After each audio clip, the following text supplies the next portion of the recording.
The GAO has a unique role in Georgia, first of all, because we're the independent protection and advocacy system for people with disabilities, but also because I think our founders did a really good job of establishing from the beginning very strong values upon which our work is done.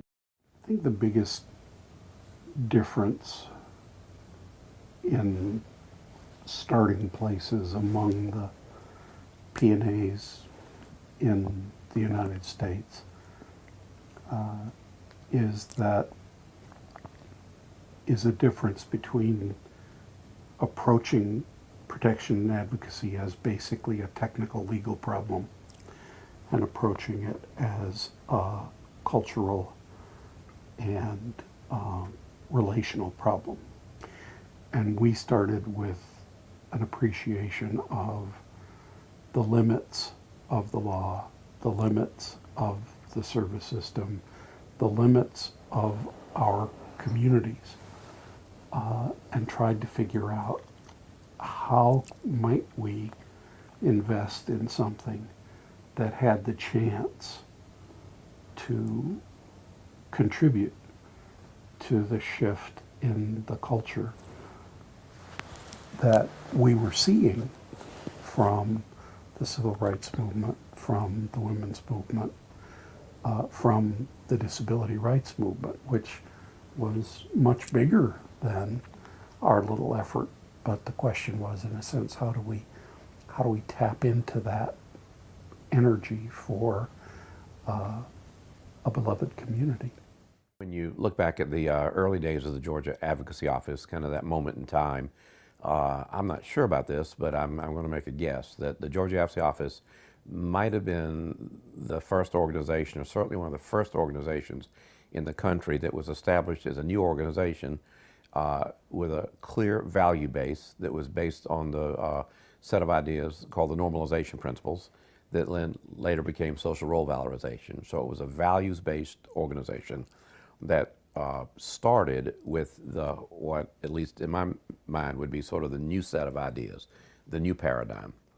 But being in that moment in time and seeing an organization build itself around that set of ideas and then explore that set of ideas through action was a very powerful set of experiences.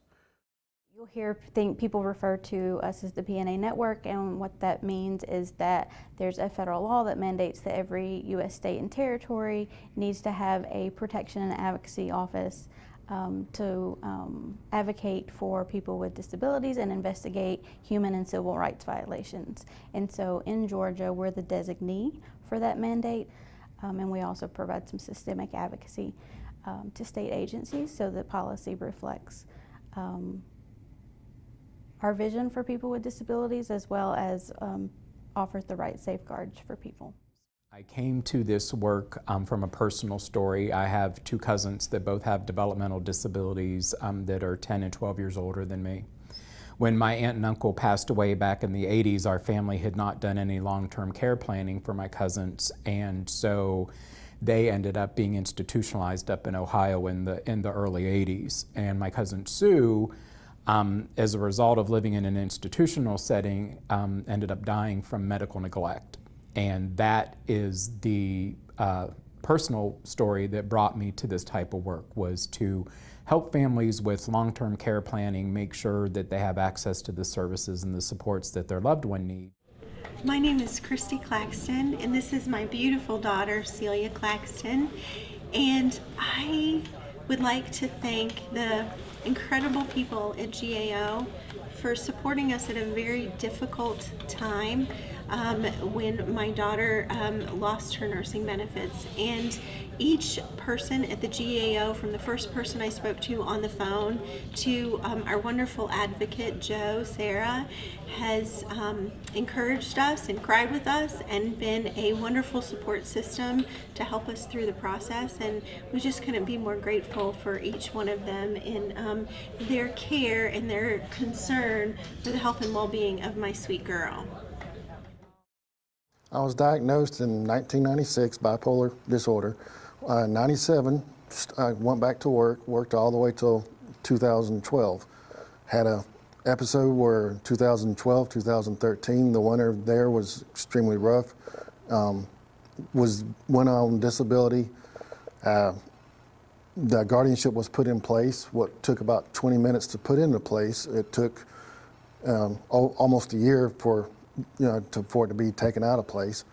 And I wouldn't have the life that I have now if it hadn't been for the Georgia Advocacy Office, where I worked for Avita, have for 2 years, and live independently, and just have a pretty good life again. When I came to Legal Aid to work at that organization, also in Atlanta, in 1986, it was the same time that the Protection and Advocacy Act was extended to include advocacy on behalf of people with mental illness, which was my area of interest, and particularly people living in institutions. GAO was right there where they needed to be. Not only were they already the established P&A, but they embraced the mental health aspect of that law, and therefore I found them to be the place I could begin to develop my practice here in Atlanta. If Georgia did not have the GAO, millions of people with disabilities would be at risk of not having a real home. For example, we work with a lot of people who were just stuck in nursing facilities and they can't get out. And we advocate even to the point of legal representation to get them out of the facility and into that real home that we all should have. I started this job in May, coming to GAO from the state because I wanted to work on behalf of them with people with disabilities. The reality of it is there's a whole lot of groundwork to be laid and a lot of work to be done, and I really wanted to be a part. Also, a strong recognition of the value of engaging ordinary citizens in our work. And initially the whole organization was about citizen advocacy.